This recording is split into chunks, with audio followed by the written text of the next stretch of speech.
All right. Well, without further ado, I'll introduce who we have on the call today.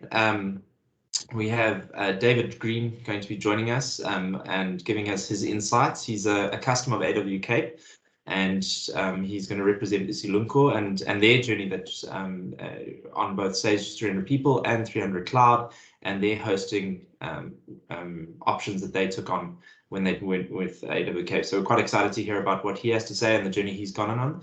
I'm sure a lot of you in the audience are sitting on the fence around which way you would like to go as well. I'll also be joined later by Cornel Smith. He's one of the founding directors of AWCape, and in his capacity at the moment, he'll be representing AW Cloud, which is the hosting business units within our business. So without any further ado, David, if you just want to introduce yourself and let people know a little bit more about who David Greene is. Yeah, hi, thanks, Jeff. So as you've heard, I'm David Greene. I actually grew up in Mpumalanga, or Eastern Transvaal in those days, and went to school at Nelspruit, and actually did my articles through Deloitte's in those days. And then I decided I'd seen Nelspruit, it was time to get something else, and I moved to Cape Town. So that was about 25 years ago. And shortly after arriving in Cape Town, actually, I joined, in those days, it was called Student-Wise Publishing and Marketing. Later on, we changed to Isilumko. So I've been with the company for 25 years, been a long time. Great. Well, I only just made the association now, but with Cornell and Mpumalanga and Nelspruit right now, and I worked there for a year and a half as a game ranger. It's quite a close association between all three of us on the call. Right. Well, I know a lot about Isilumko myself, having worked with you as a client, but I think a lot of people on the call wouldn't know much around Isilumko and what your services are. Maybe you could just give a little bit of an understanding of what you guys do and why you add value to the market. So in the early days, we started out as Student-Wise Publishing and Marketing. We were largely focused on the student market. So if you were a student at UCT, you'd come and we'd give you holiday work, or you'd hand out pamphlets. And then slowly we evolved from a student-based recruitment agency to an industrial-based recruitment agency. So largely we do big distribution centers for the likes of, let's say, ShopRite, Massmart. We have sites around the country. So one of our big divisions is naturally industrial staffing. As a result, we run a payroll of 2,500 or 3,000 people.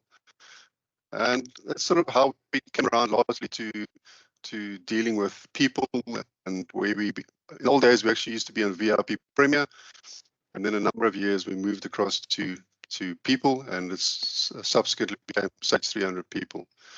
One of our other causes that we've had management that has stayed the same for the last 20 years. So we've been embedded with our clients, we've known our clients, we built relationships with them, and it's obviously helped us to understand their businesses better and how we can add value to their businesses. We are a black woman-owned company, and then we have one of our other products is a recruitment outsource function. So you actually give us the whole outsource function, and we'll run your distribution center for you with all the staffing and all the management of staff.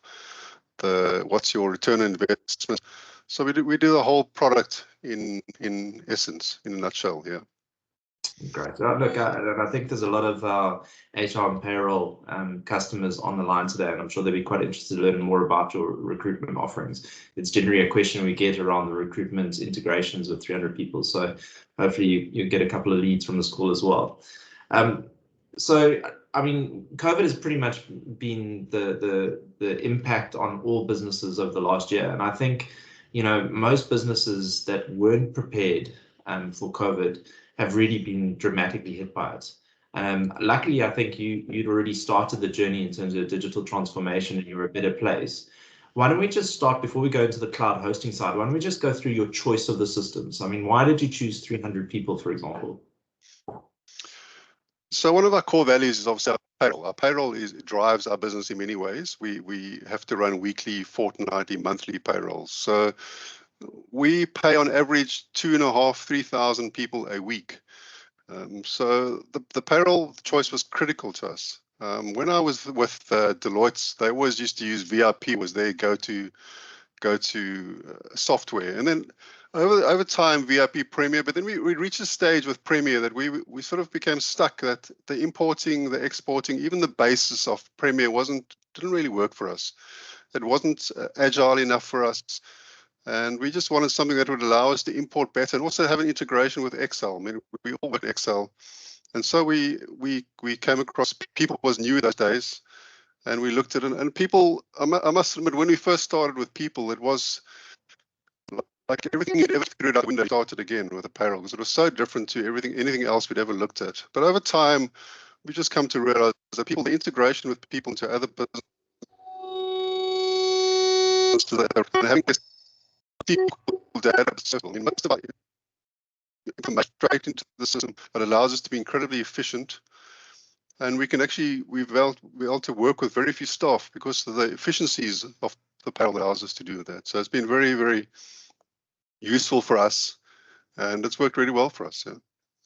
Yeah, and I think that's very similar to some of the feedback we're getting from some of our other customers as well. And I think one of the elements that also really appeals to customers when they look at it is the integrated HR and payroll database. So you have one view across your entire employee headcount, which is a fantastic advantage over VIP Premier and Premier HR as two separate systems. Then obviously, like you say, the access to the SQL database and the reporting. I mean, we provide free Power BI dashboards to give you that insights and direction on where your employees are as well. So I mean, obviously biased being a Sage business partner, but it's always great to hear customers give that same feedback. And then also, I mean, you've got quite a few choices in the ERP space. What made you go with 300 Cloud? So I think one of the disadvantages, if you've been with a company for a long time, is that you pick up all these additional portfolios. So when I first started, it was just finance. Then over time, it became also other things, and one of them included IT. And then the guy who ran our IT, he left, and so it became my responsibility. And I'm not an IT person, and I just started to look. People used to say to me, "No, my emails are not working. And it used to drive me mad." And eventually, I started to look at what is a better way to do things. And then we discovered Office 365 came around, and I moved all our platform across to Office 365. One of the things you just realize that these are some of the good decisions you made, and what difference it makes in my life.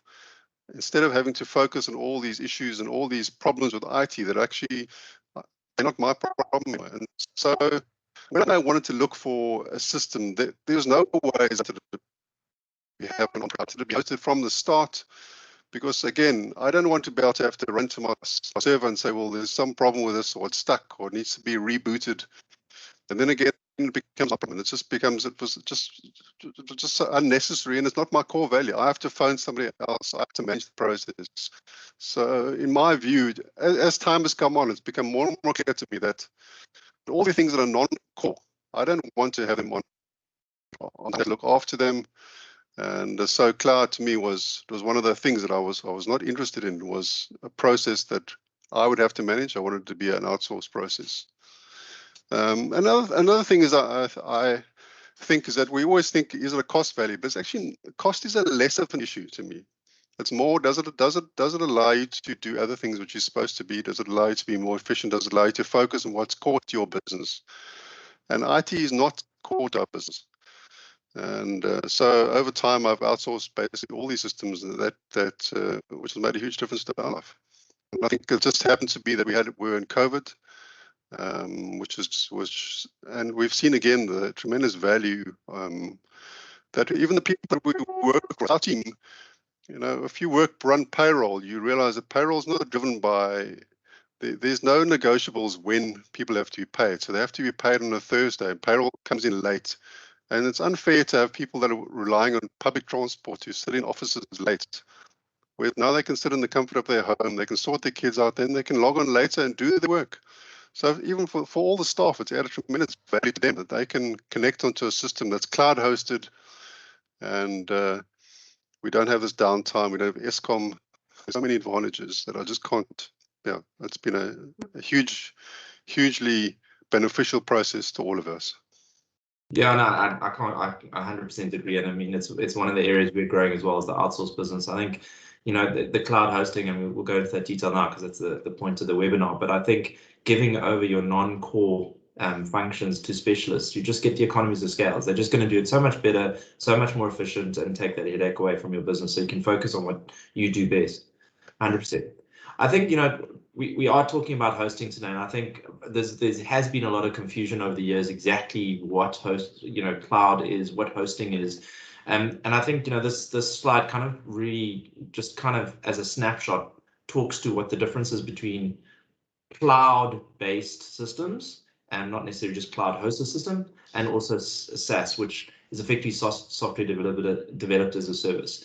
Now, on the left-hand side, what you're pretty much doing is you're making a choice of where you actually want your server. So to David's point there, he was not an expert in the IT area. He didn't want an IT department managing servers, upgrades, all the nonsense that goes along with that. He wanted someone else who would actually take that away. Now, you could obviously outsource that and still have it on premise, which effectively would make it almost a private cloud, or you could take it a step further and put it into a public cloud, which is kind of what we're talking to today. So AWCape offers a private dedicated server in the cloud to host your system. And then obviously there's a further option to that where the actual entire system is offered as software in the cloud for you to use. And you can see that a little bit of difference in terms of the deployment options there. You've got a third party hosting it. So like AWCape would take your 300 people system or 300 cloud, host it in a cloud environment and allow your users to use their system. The headaches of backups, disaster recovery, patches, updates, anything like that remains with AWCape instead of yourself. You could also do that internally. There's no reason why you couldn't get an outsource to host it locally for you. There's also, and that talks to the last point there with the traditional on-site. And then there's the hybrid option where you don't necessarily do your entire business. You do some parts that are on-site and some parts that are in software as a service. So there's quite a few deployment options people can look at. And I think, if we go to your story, David, these are the benefits that customers always talk about, whether it's, SaaS or cloud hosting. Have you found these benefit for yourself moving into the cloud? I mean, absolutely. I think I always say, I'll just to use Eskom as an example. Offices, our batteries don't last often 2-3 hours. Then your offices, unless you have a generator, which most of the small offices don't have, you go down. Your servers go down, and then your network is down, and then you can't operate. But again, I'll come back to this. Often it's not the cost structure is initially maybe not a huge saving, but the convenience and the ability to be up permanently, to be able to run updates on your system, to be continually up to date on your software. I think it's one of the things that the cloud has brought, is that often when you have standalone systems, your software becomes more and more dated. Because you say, well, I don't need to buy another license. Whereas often the cloud-based information is always up to date. There's always been development done in it, and so it's just is better. If you have a problem, a server fails, you can phone up AWCape. They're going to fix it for you. They're going to sort it out immediately. You don't have to try and find one of your maintenance guys and see whether you can fix it, whether you can't fix it. And then you've obviously got your compliance. They got proper security on your stuff. You don't need to worry about your firewalls. So yeah, just to me, that the whole mere fact that you can have a system that's up and available 24/7 is an enormous benefit. Yeah, probably to me, yeah.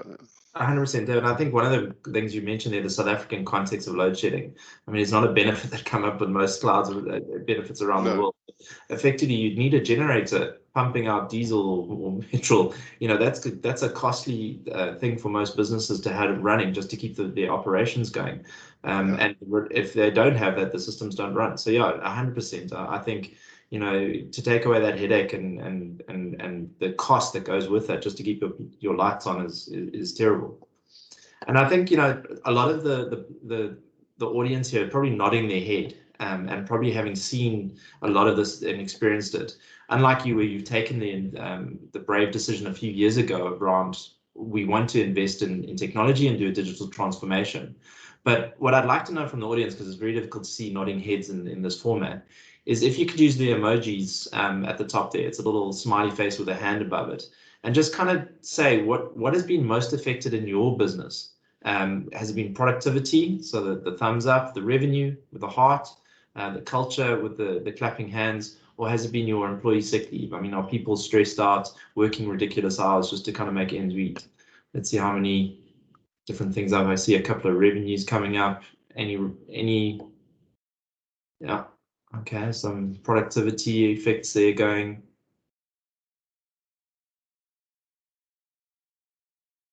Interesting. Okay, there's quite a lot of revenue and quite a few productivity changes, and you know that's kind of what I think the economy is feeling right now is feeling quite strained. There's been quite a lot of layoffs. People weren't prepared. No one knew how to work this properly in the COVID environments. As you mentioned, David, if they didn't have the work from home environment set up, how would they work? Because they'd assume that everyone would have to come into the office. And I think, what I found is taking a different spin on this is I went and did a bit of research around what businesses that took that brave leap a few years ago, like yourself, and actually went on this digital transformation. And the research is showing that not only are they saving money, which is what you said, and you got away from that headache, they actually are getting 5 times revenue growth that businesses that haven't taken that leap. So not only are you getting the cost savings, you've got a massive increase in terms of where the revenue growth is within your business. And it doesn't mean to say that you're too far behind and you never catch up. What they're actually saying is that they took 2 surveys, one about 5 years ago and then one recently, just because they wanted to see the impact of COVID. And what they said, they found it around these leaders in the technology space. They'd flipped their IT budgets to rather spend 70% on innovation and 30% on maintenance, rather than most businesses. David, maybe you want to comment on where you were.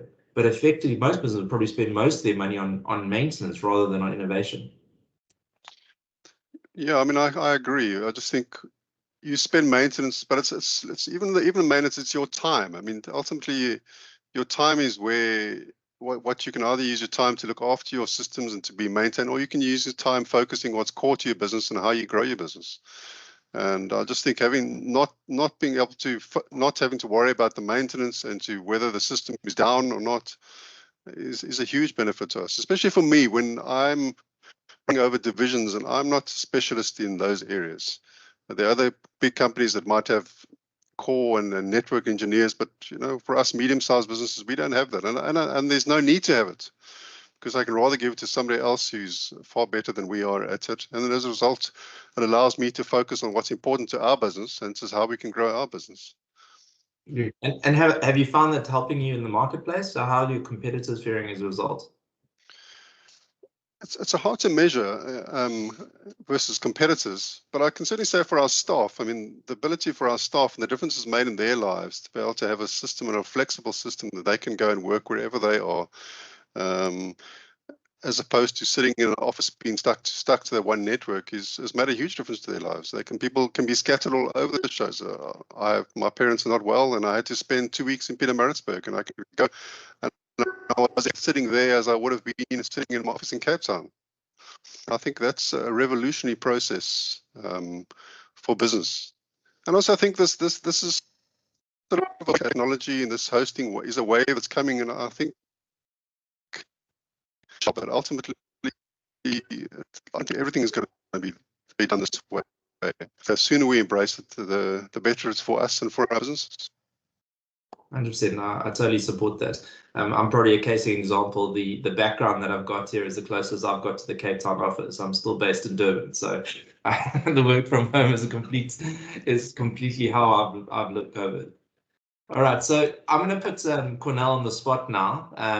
Basically, I'm sure a lot of you are interested in, although you've seen the benefits and the potential revenue growth, there's obviously will be a cost involved, and most people would want to know what that cost would be. So while Cornell is getting prepared, I kind of asked him to set up what the costing would be per month for hosting, based on a system of say 300 people with about 3 users.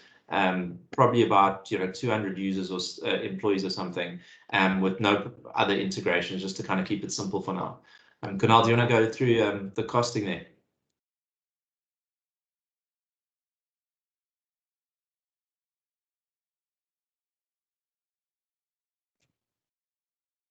Thanks, Jeff. Okay, so yeah, as Jeff mentioned, yeah, we've just used an example, and we found recently that it's quite a popular setup on a lot of our customers, the small, medium-sized businesses running a people system or only 300 cloud. I mean, we've got here our server option for 5 to 10 users, but we've indicated as 3 just as an example.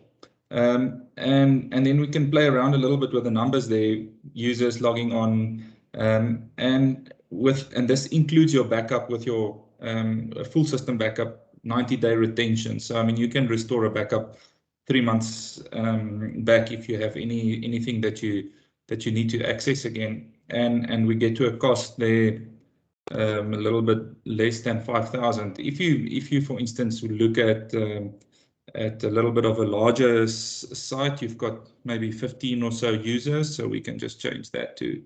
And I think, Cornell, while you're talking there, if anyone in the audience wants to get a quick quote for their business, just put in number of users that would be accessing the system, and they're the primary users, how many employees, and then whether it says 300 people and or says 300 cloud, and we can give you a quick quote of what it should look like for you as a business.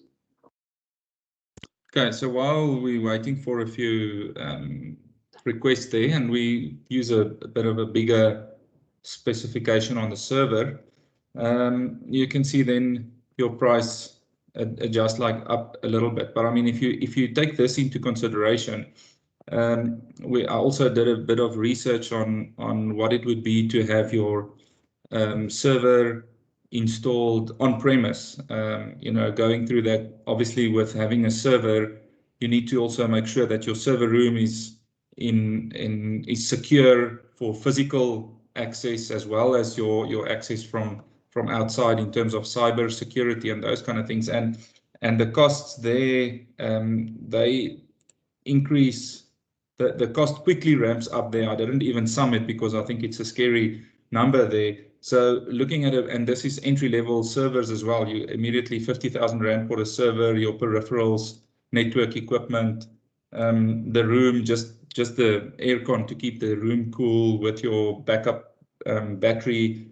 You also then have to take into consideration you need to hire someone that takes care of those things. And again, I just took a number there. I think it's probably more than that if you have a qualified hardware network engineer looking after your systems, plus your software, Windows software, maybe firewall software, additional hardware. I mean, if we look at that cost, it's 120,000 Rand just to have your server room ready, and then I'm not even taking the safety of that room, you know, with all the modern equipment to expand gases at a certain rate to disable that person temporarily if there's an intruder.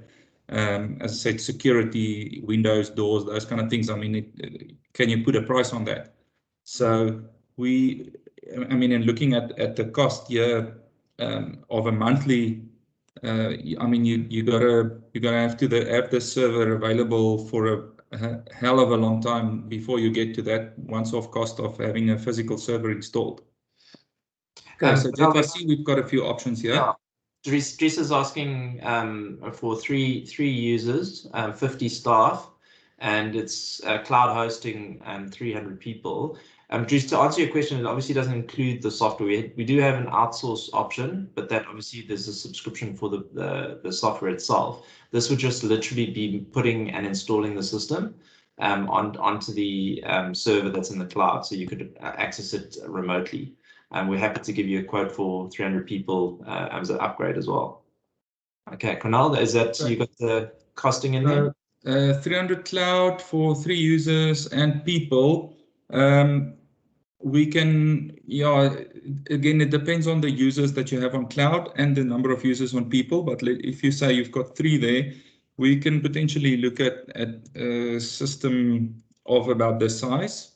This is, again, it's fairly estimates, and we normally do just have a bit of a more detailed discussion on exact requirements. But yeah, we should be able to manage your environment with this setup, Dries. Lindy, I guess we'd also, it's between that one and that one, and we might just increase that to 4 users. I mean, so you'll see it comes in 5,000 Rand more or less. It's probably on the less, but yeah. So. And then we've got a question from Feliciano. I hope I'm saying that. It sounds like an Italian name. My Italian's not great, but we do have a USD pricing that we can give you, Feliciano. Obviously, it's not built into the spreadsheet right now, but we'd probably do it at the current exchange rates, and yeah, we would price in dollars because of the fluctuations in the Middle East regions. It's better to quote by dollars. And the ESS web services, it's a question from Scott Cornell. So Scott, yeah, we've got different options on how we can roll out the ESS web services. And I think specifically to an environment like yours, we would probably have a common server where we run your main people application, and your SQL software, your SQL database software would also be on a server. And then we would either look at a setup like this, and we would maybe have one, maybe 2 users, and I think with Windows it comes built in with 2 standard remote desktop users, so we wouldn't even need any additional users for ESS because that's a web application. So yeah, we're perhaps looking at something like this, but at the moment we're also busy looking at more cost-effective ways of rolling out the platform, the environment for ESS, and we're looking at using virtualized environments there to make it even more cost effective for those ESS application servers. Yeah, where's the data center hosted? Okay, so the hosting partner that we use, they've got hosting center in Johannesburg, in Cape Town, and they also have in Europe, in Germany. So we've got the ability to ask them specifically to host it in either one of the 3 environments. And then what we also have the ability, then if you do opt to go for a disaster recovery, we can then specifically request that your disaster environment, your recovery environment is in one of the other environments, not in the same one as your main environment. Yeah, and I think, it was for Feliciano. I think if you have sovereign data center requirements in terms of having the data within the country, we could obviously look at a provider for you, but obviously the pricing is based on what we have. Yeah, I can see your question there is in the Middle East there. Yeah, so exactly as you said. So we'd have to see if that was sufficient for your needs. Okay, Ruan. Your question, how long to get my current on-premise system hosted with AWCape? With our hosting partner, we normally get the servers from them within 2 to 4 hours from receipt of initial payment from customer. And then depending on the complexity of the setup that we need to do, because we need to install certain applications and services there that will assist us with our monthly management, and then including the software that you want us to host on the server, we could potentially have the server completely installed and available to yourself in 2 to 3 work days. Okay. All right. I think, yeah. Thanks, Ruan. We've got a Q&A session at the end, so maybe we can answer some of these more questions. Paul Cornell's probably needs a little bit of a water break. If there's anyone else who just wants to see a quick quote, if you just want to post in the chat window quickly. Okay. So maybe Jeff, I can just make an example. Let's say you're a large business and you've got 70 users on the system. Let's use that as an example, and we want to say, well, we're going to have to set up 2 servers for you, a database server as well as a main application server, which could run your people and your 300 cloud as an instance. So we'll include the 2 users for that. Our monthly fee needs to increase by 2 because we need to take care of 2 servers there. And let's say you've got a larger requirement for data backup. So, I mean, then we're looking at that price. again, bearing in mind, if you would need to get this server physically on premise, the example I showed earlier was probably for a server of this size, and that server was about 50,000 Rand. If you're going to go this, you're probably looking at about 100,000 Rand just for the box itself. Yeah, and I think the other cost that you don't see is the audit side of things, the admin that David talks about when they come in and check if the internal controls are in place. You see Zara's just put in a request there. It's 70 users and 20,000 employees. So that's obviously a big data need, and depending on what data and transactional, maybe you don't just sort of talk through what we do with those big customers. Yeah, so this, I think this the one I did now probably addresses Zara's request there. About 70 users on one application. We can, or if it's just people, we'd probably go with that. We could also potentially look at using just this larger environment. But in terms of performance and those kind of things, we've found that it's often better to have your database server and your application server just split, but they will still be connected to each other directly, so you won't have a performance impact. But if the two servers, the two applications, maybe not on the same server. Okay, great. Yeah, so I'm happy to continue this conversation. It seems like there's a lot of interest in this. And we do have a Q&A session at the end, and I think we can actually answer these directly and maybe give quotes to those that are interested at the end. There's just a couple of more slides to go through so we can get there. Zara, I can see you just putting through those questions. We will answer it at the end. But I think, thanks for Kanal for your input there. I think, once we've got this quote, there are other things to share on this. So let me just show. As part of being an attendee today, AWCape would like to extend a discount limited offer to all the attendees here. So let me get back to this beginning. And you can see on the screen here, there's 4 options. It's pretty obvious which one we're offering, but maybe you can tell us which one it is. I'll give you kind of a hint. It really is something that we are looking forward to grow in our business. I think most important for us is, as David mentioned, is if you're using AWCape as a business partner within the Sage 300 cloud or Sage 300 people environment, if something goes wrong with that system, you don't really want to be phoning around and trying to figure out whether it's the internet connectivity, is it something down with your server, is it something wrong with the user's rights, is it something wrong with the system itself, is it functioning, is there no update come from Sage?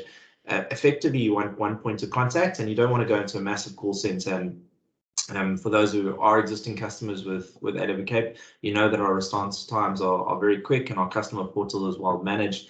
So you would obviously get that straight away. So as a result, that we can see everyone got the hint, is we're going to be offering, for any of the attendees here wanting to do hosting with us, we're going to offer 20% on implementation. That can extend to either to the 300 people implementation or just from the hosting side, and then the 2 months free hosting if you're to host it with us as well. So I think that's a great bargain on top of the benefits you've already seen, which are going to save you a lot of money and rewards, as David's talked to you.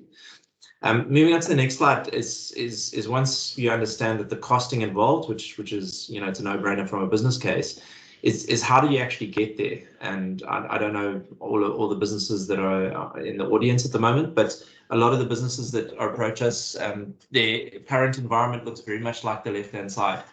Their accounting and finance, payroll and HR are very disparate systems. They don't talk to each other. They've got separate databases. Some are pervasive, some are SQL. There's no one view of your employee. The GL integration is not there. And then the right-hand side is pretty much what David has moved to. And David, I don't know if that kind of makes sense to you, what it looked like before to you, if it was something similar, and where you are now, and if those benefits are there. So yes, I mean, I think we used to have, I think 5 or 6 servers and running virtual servers all over the show, and just the ability to have it all together and on one platform where its integration is relatively easy is a huge difference. We've been able to cut down our last We've had 6 or 7 virtual servers, and now we've got 2. Simplicity has been a huge advantage to us. And I think also just in terms of your ability to integrate the 2 systems and then reporting off one central area as well.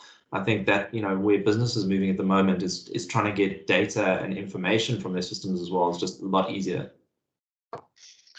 Yeah, I agree. I mean, just to have a SQL as the one, both systems will use SQL, so you'll be able to be right to specific before it was impossible. Sure. Okay, and then, you know, for a lot of customers, this journey that you've taken has obviously taken a few years, and I think, you know, a lot of our customers now are looking to kind of leapfrog the competition. They've been caught on the back foot with COVID, and this will solve a lot of their issues. But in a lot of ways, sometimes they can't wait for this, and they can't do this transition. Although it's a great option for a lot of them. So there are a few other options for the audience to kind of just consider. You know, as David said, you don't necessarily need to move to 300 people. VIP Premier at the time was working for them, but they outgrew it. So maybe there's an option just to, you know, host your current systems. That makes, you know, suddenly you're removing some of the headache. You're getting some of the benefits of Cornell too in terms of your costings.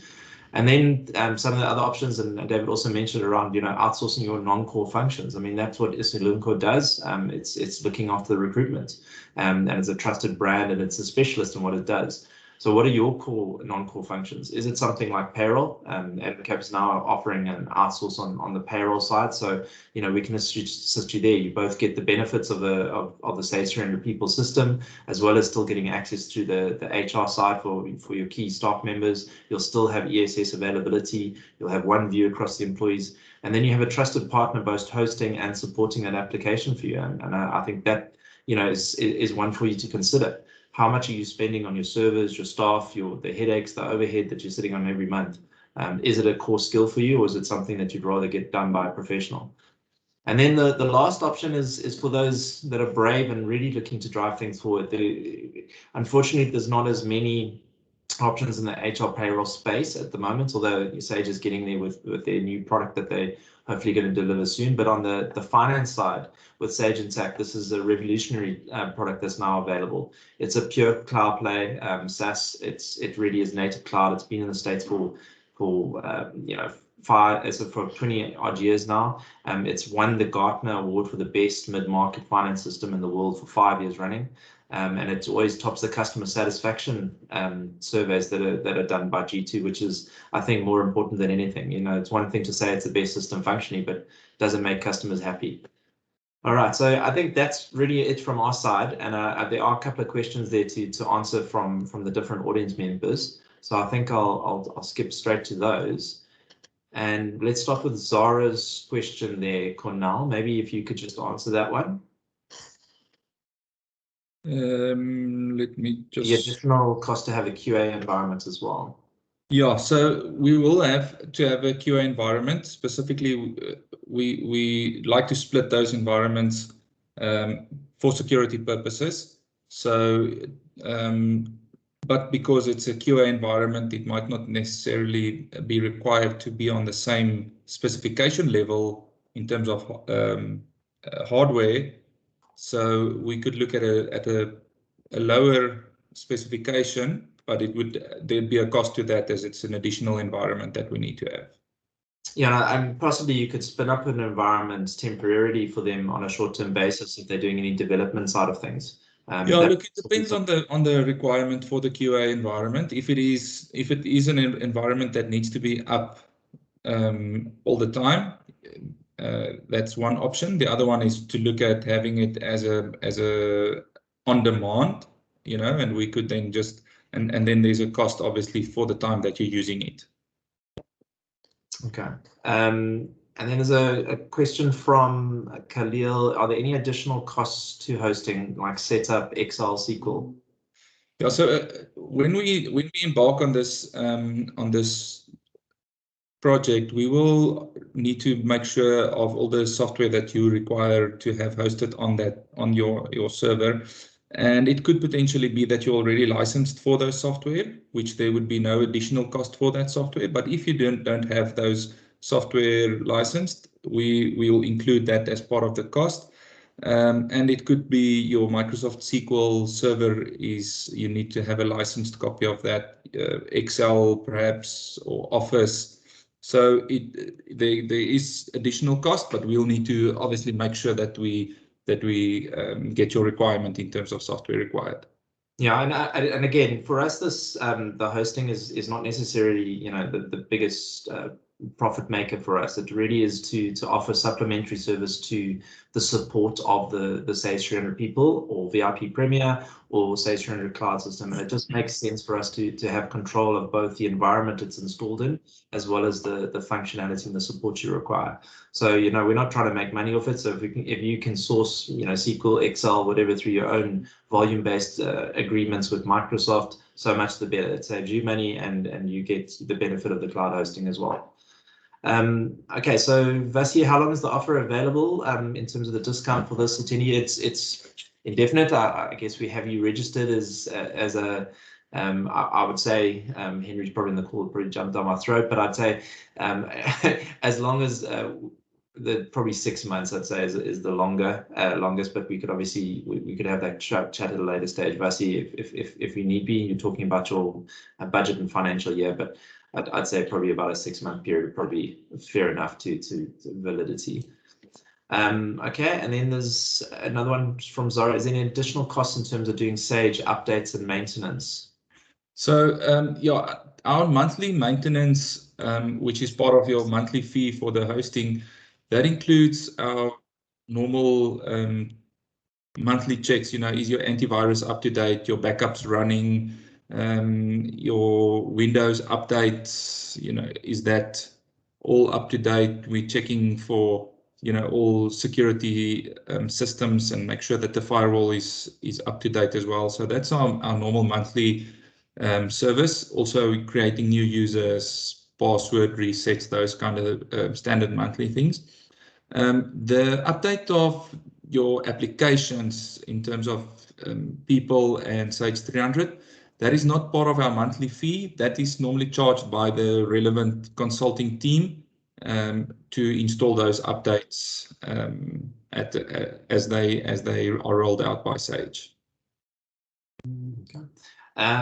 Marie, what about Papia? How secure is the data hosted in AWCape? Well, I mean, I'll mention it, but I think Kunal, you can expand on this. But effectively, because of the providers we go with are specialists in this environment, your compliance, either Papia or GDPR, depending on which region you kind of are going to be hosted from, they cover that. That is part of their business. They are specialists. They have the economies of scales to do that.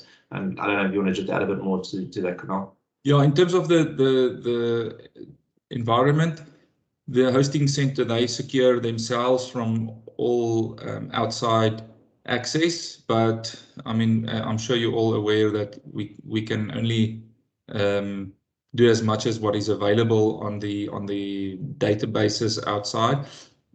But to assist in making those environments more secure, we will install and set up best of class VPN software to make sure that your environment is even more secure and we cannot get access from outside. Obviously, with this, there's a lot of possibilities of people trying to access your system. So we also make sure that we can secure the common ports, disable those ports for outside access, disable standard or default accounts on the environment to make sure that we go to the utmost level of protection on those servers. Okay, and then Khalil is asking around the Sage has just recently launched Sage Cloud Managed Services for Sage 300 people, and how does that differ? Well, Khalil, it's a really great option for Sage. They've seen the light in terms of a cloud hosting option for their clients, and they've basically bundled Azure hosting with Sage 300 people for the new clients, and they're trying to migrate all the clients, the existing hosting ones with them in the Dimension data. The difference between the Dimension data and the Azure environments is the Dimension data is a bit more like what AWCape's offer in terms of access to a private dedicated server. The Azure environment is more like an image that gets accessed every time there's a user login, and effectively it's a great environment, and they're building APIs to support it getting around it. But because it's the system itself and a lot of the integrations, your clocking systems, time and attendance that were built previously for 300 people had a direct SQL access. Those integrations don't necessarily work. So it's a great option, and we are selling that. As we said, we're not making profit of the hosting, so we do really support this Azure hosting service. It's a great option for customers, but it is slightly restricted for bigger clients in some ways when they have integration needs, which is the private dedicated server in our case, where we have full access to the server and can do those integrations for you as well. Just offers a little bit more flexibility. So they're both options available when you do 300 people or when you want to do a migration to a new environment. I hope that answers your question.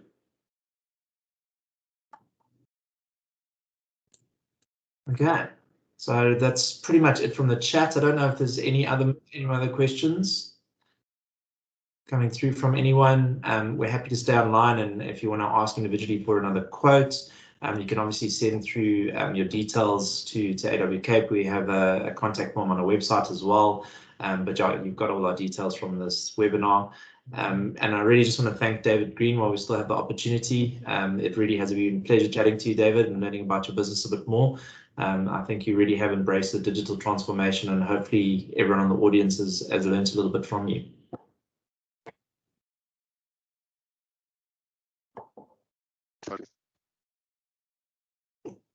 All right. Well, thank you very much, everyone. I'll stay on the line for another 5 minutes with Kunal if you want to ask any questions. Otherwise, have a great day, and speak to you soon.